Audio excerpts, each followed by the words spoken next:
Okay, good afternoon, everybody. Today is Friday, July 7th. This is the weekly Take on the Market.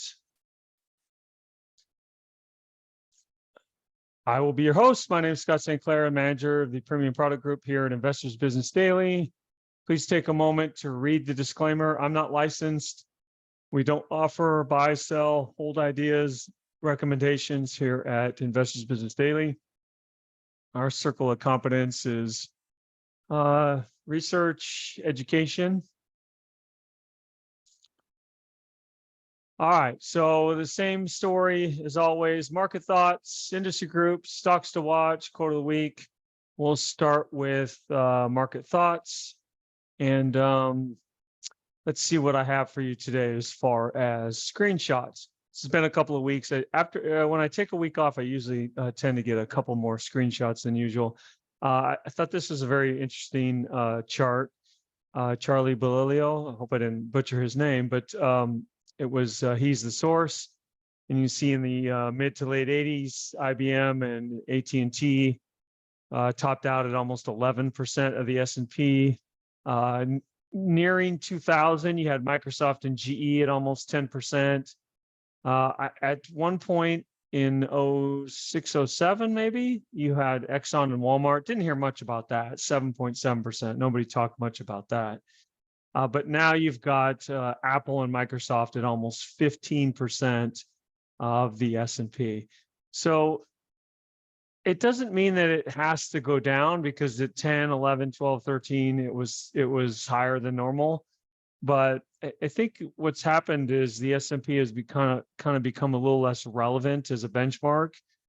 I think that if this continues, that a lot of these mutual funds and hedge funds, they're just going to start benchmarking someplace else, whether that's the Russell 3000 or something different.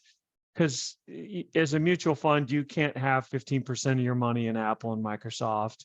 So right away, you're underweight those two names.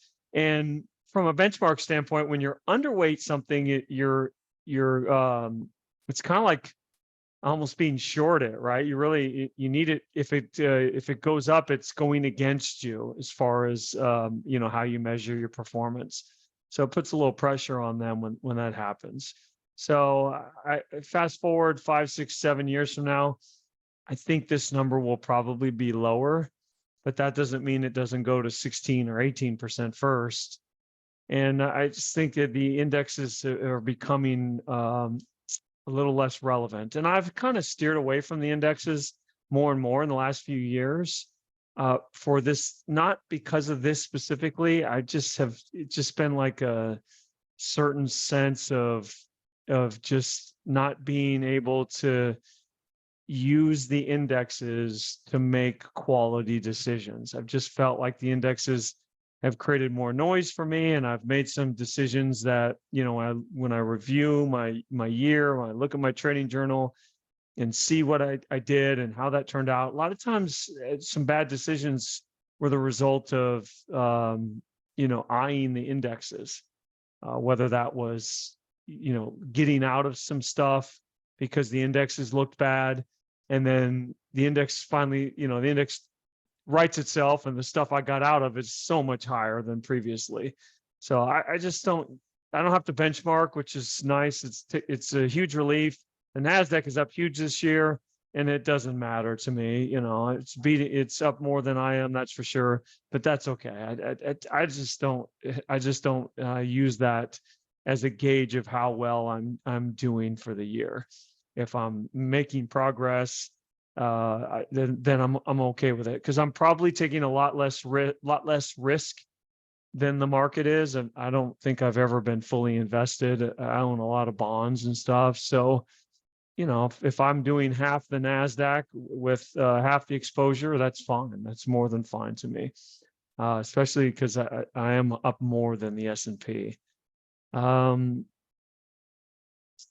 Okay.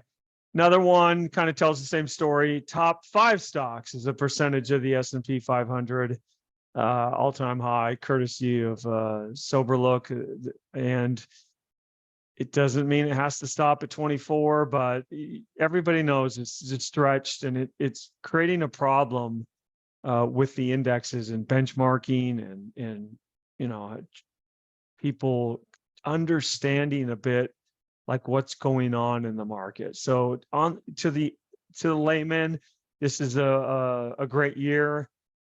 And if you're just dumping money methodically into a 401k and S&P and Vanguard and NASDAQ, then it is a good year. I think I saw the 60-40 portfolio was up like 11% or something this year, which is good. I mean, we're only halfway through the year. That's actually really good if you were to extrapolate that. But the indexes are they're just not in the last few years. I mean, how about when the market topped and the indexes didn't go down as much as the ARKs of the world? It was really a nasty bear market, but the indexes didn't really show that. You fast forward 20, 30 years from now, you're gonna have a hard time telling the story that 2021, 2022-ish was a nasty bear market, because people will only see like what the indexes did. Brent Donnelly on Twitter, I think this is the volatility of the number of days where the S&P has been up or down 1%. And we've gone quite a few where there's just not that much volatility. It used to be like normal for there to be a 1% up or down. And this might be down. I apologize. I don't have the header on this. I don't know how I messed that up. Maybe I covered it when I pasted it. But Brent Donnelly is on Twitter at Brent Donnelly, I believe, is the and it just shows you that we've had plenty of times where there's much longer extremes of no volatility. All right, let's before we get into the industry groups, let's pull up the indexes. Let's look at those.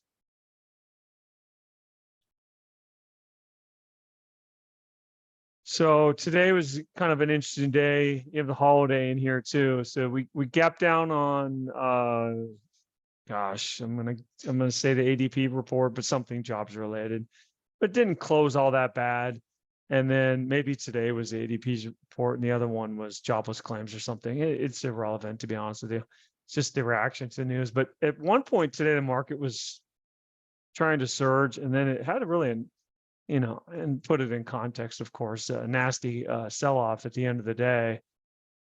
Yeah, so it was, we opened, tried to go up, went down, stair-stepped higher, and then, it's pretty nasty close. Most of that, if this is 15 minutes, you got is in the last hour and a half.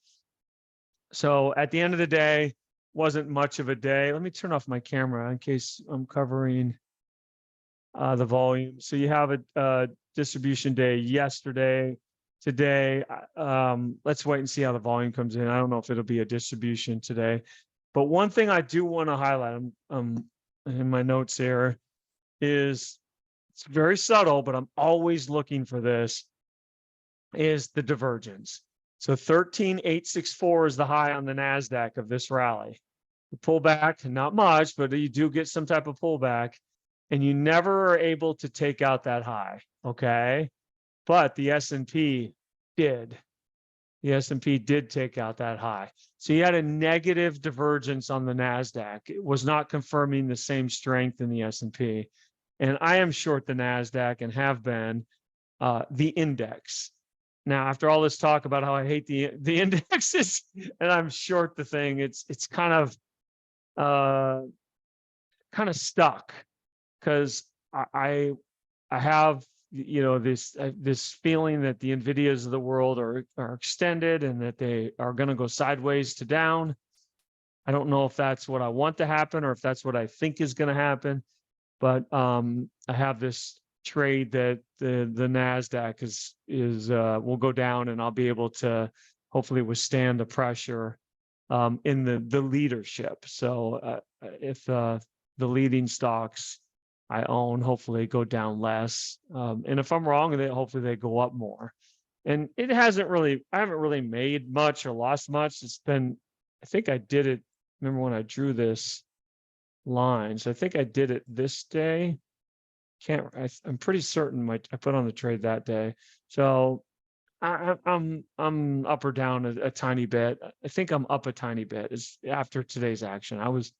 I wasn't watching much at the very end of the day. I just got back to my desk at 1 o'clock when the market closed. So, but it looks a little tired, and you had that divergence. So that has me a little bit cautious, for lack of a better word.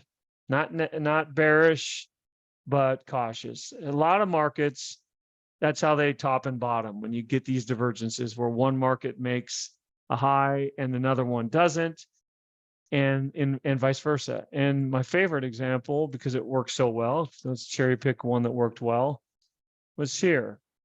Here's the top of the bull market that led to the bear market. So that is November 22nd. And right in here is near the end of the year. Okay, I want you to picture this. November 22nd, the Nasdaq's at 16,212 was the high. Get a little correction, and then makes another high, a lower high, 15,901 in late December. Let's go to the S&P. Okay, so here's that same spike, roughly somewhere in here, right, on the Nasdaq. But then end of the year makes a higher high on the S&P. See that? So you've got that negative divergence. You can't make a higher high. And it's very subtle, but you see this a lot. So I look for those types of things. And so I don't know. I don't know what this is going to lead to, whether it's going to be, there's more potential downside. It's just a strange year. And there's been, last couple of days, although it's only days, you've had some really good action in ancillary groups and stocks outside the AI / home builder rally that we've kind of had these last few last 6 months. I think the Nasdaq was the greatest year ever up, half year up, I should say. So we'll see how it plays out. A lot of sideways, seems like a high probability event. NASDAQ, Dow, let's look at Dow. I haven't looked at it in the last few days. Not much there. Relative strength is poor. IWM, which is the Russell, just goes nowhere. Just like, I mean, it's 184.71. I mean, literally like more than a year and a half of just nothing. So it's not really a great index either. But this kind of, it does, when I say great index, it hasn't performed, but maybe that's because it's got 2,000 stocks. So it's doing what it's supposed to, right? It's representing what these 2,000 stocks are doing. Anything else? Oh, let's look at bonds. And, you made a lower low here on the TLT, and it just doesn't look good. I think I talked about zeros a few weeks ago, and it didn't work. It just looks like possible another leg lower, and another leg lower. It's probably not. It's not for sure. The correlation's not perfect, but probably not good for equities. All right, so let's go to the industry groups.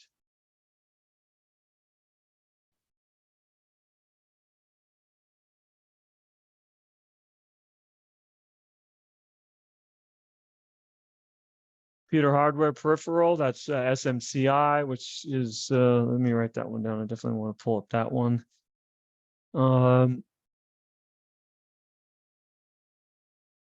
Computer software database.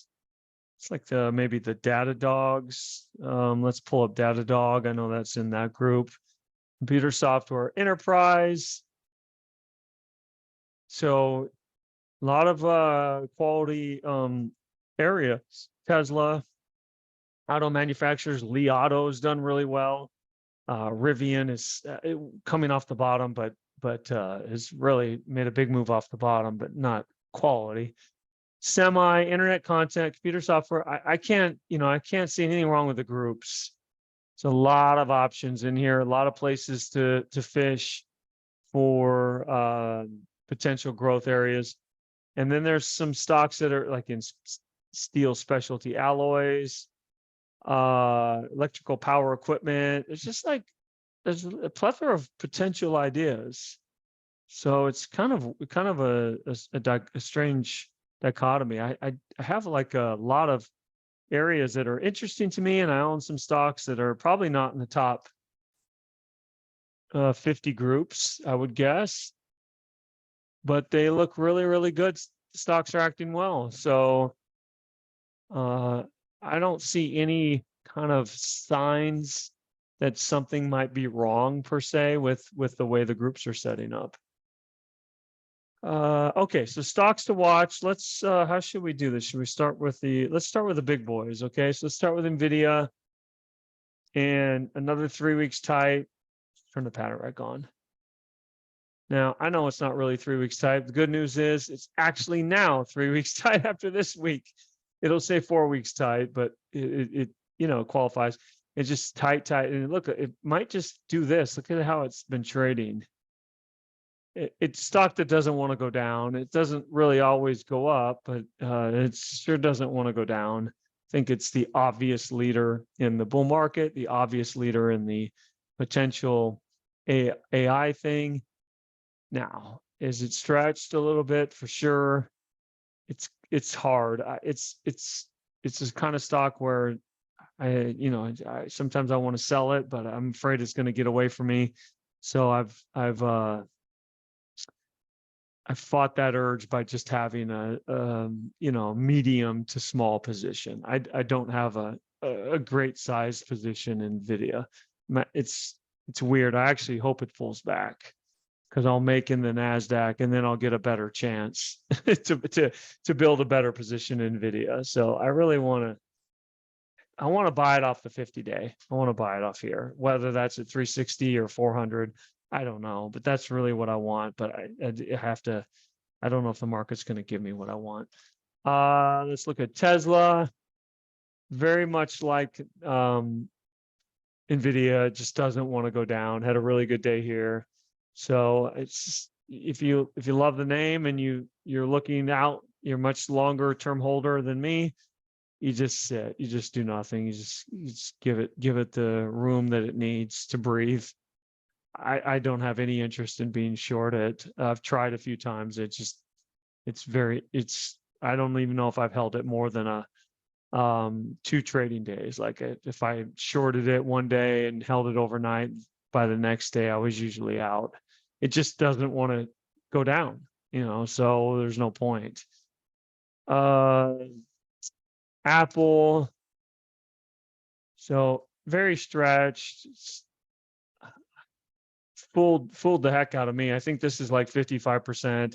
I would not be a buyer of Apple. I don't know. I wouldn't short it either.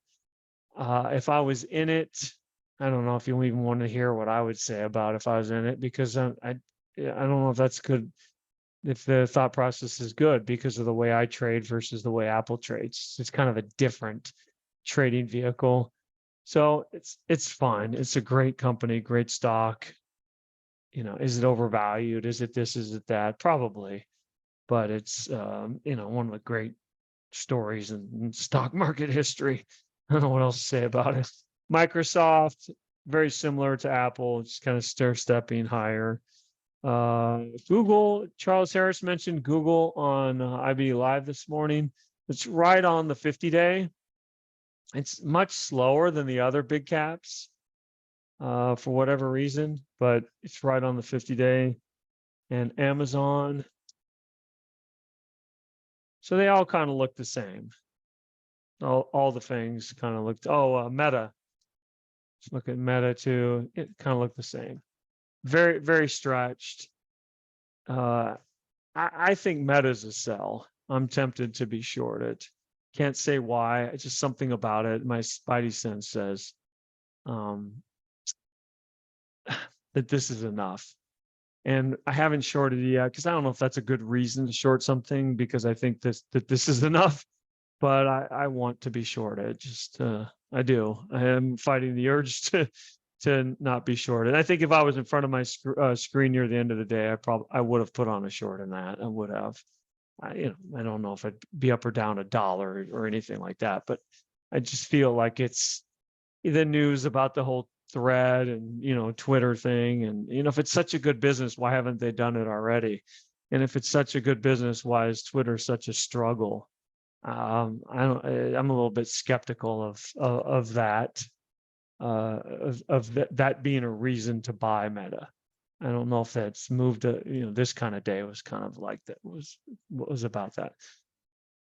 Groups. So the AI theme, and me and my colleague Jonathan at Investors Business Daily are going to do a webinar on the AI theme, and just kind of try to, how do you look for these stocks? How do you identify them? What are some areas to watch? So I think SMCI is an AI play, an AI theme. If high tide flags work, this is definitely a high tide flag.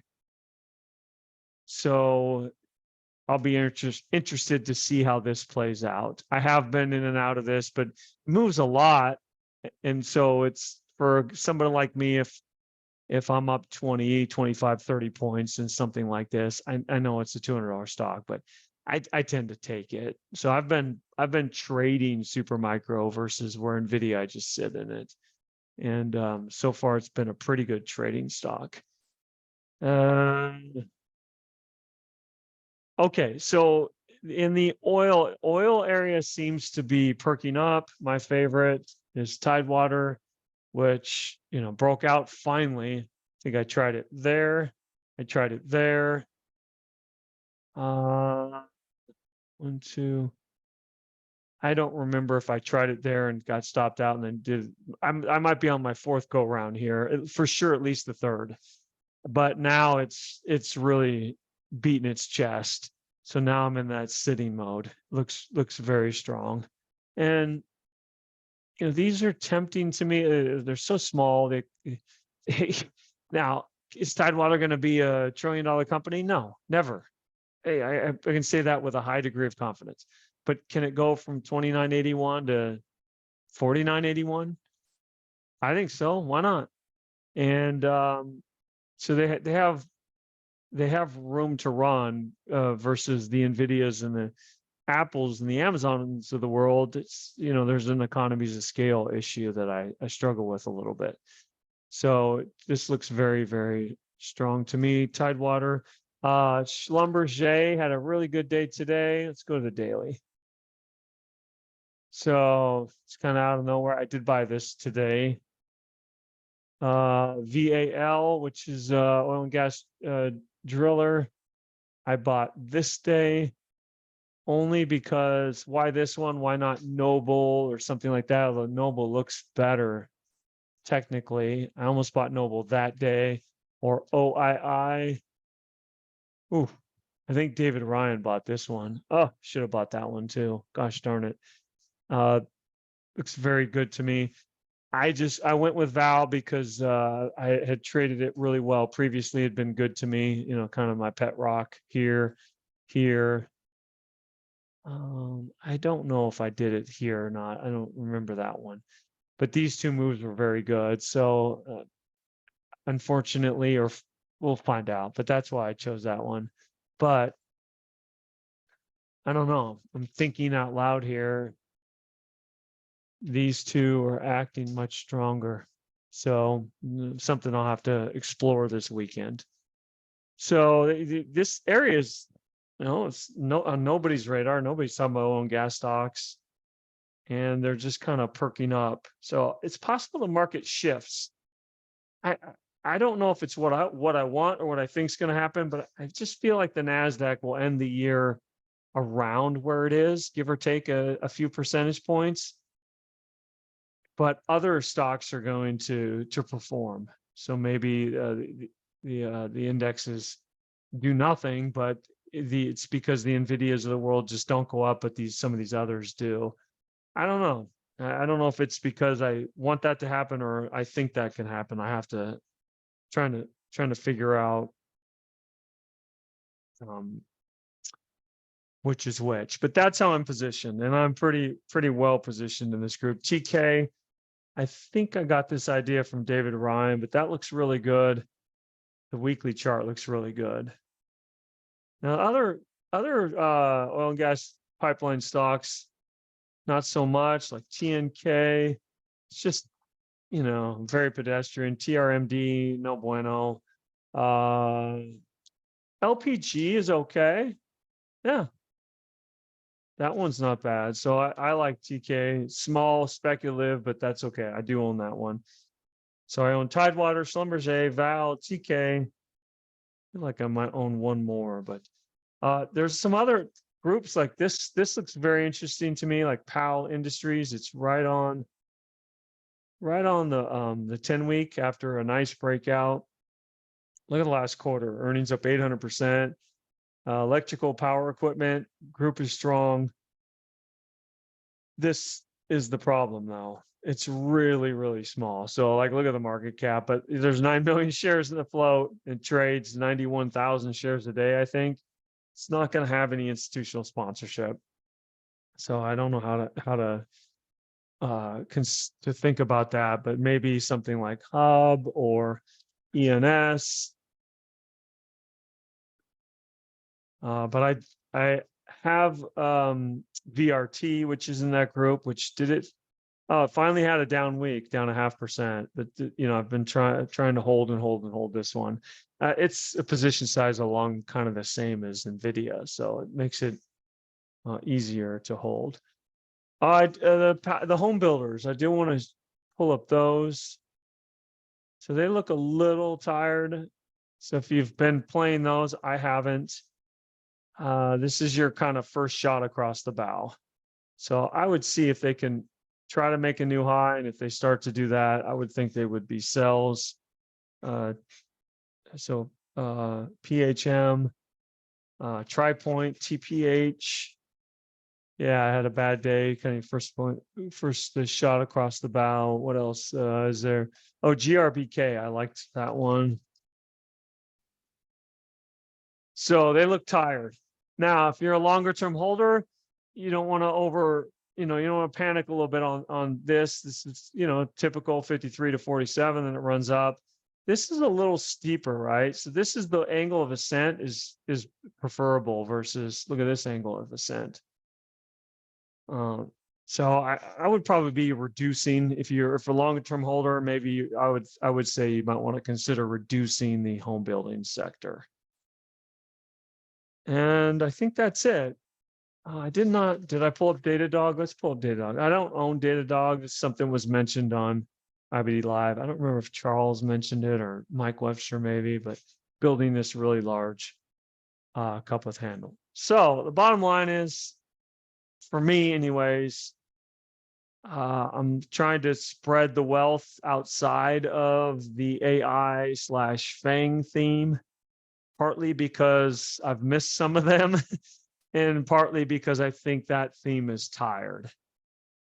But I don't want to get completely out because I've thought that a lot in my career, and I'm always early. So I'm trying to not be so early this time with like an NVIDIA or an SMCI or what else did I mention in that area? VRT. I don't know if that's AI related. It might be because the power. You imagine all the power you'll need for that. So let's go to. Did I mention all the stocks? I think so. So let's go to our quote of the week.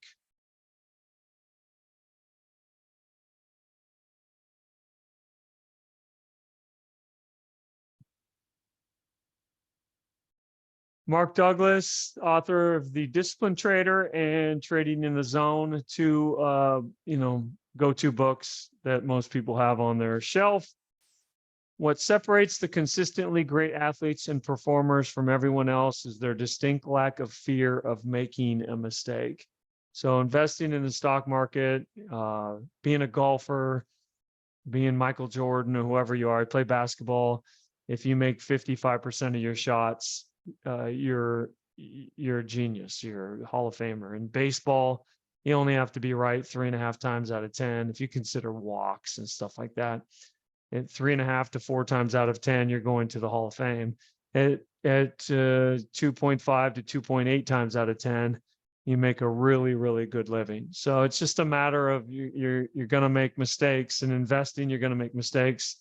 I make a lot of them, but I don't fear them. I think it's one of the few things, and I do a lot wrong, but one of the few things that I do right is I don't have any fear of making a mistake, because I feel like, no, by putting a trade on, if it's a mistake, I'll get it's at least I paid for the information. I don't remember who it was, maybe Nicholas Starvis, where he said he'd pay for the information of being wrong. Maybe it was Livermore, but if a stock goes against you, you can think about it as, I paid for information that that's a bad stock, or I paid for the information that the timing on that stock is incorrect, like FCX, Freeport, the copper stock I got stopped out of a few days ago. Well, it's either a bad stock or the timing's not right. So it cost me a little bit of money to get that information. So if you can't worry about being right. Charles Harris said it today on IB Live. And he's not the first to say it. You want to be right or you want to make money? And you really, I think you should want to make money. But deep down, some people want to be right in the market. And in this day and age, with how closely we all are, really, the world is so small, and there's Twitter and there's Facebook, and you can post your trades and all of this. It's a lot of people, I think, when I look at what they say online and Twitter, they secretly subconsciously probably would rather be right than make money. So you have to fight. You have to try to catch yourself if you're in that mindset. Okay, contact information, marketsmith@investors.com, 800-424-9033. Have a great weekend, everybody. We will, I think I'll be back next week. Bye, everyone.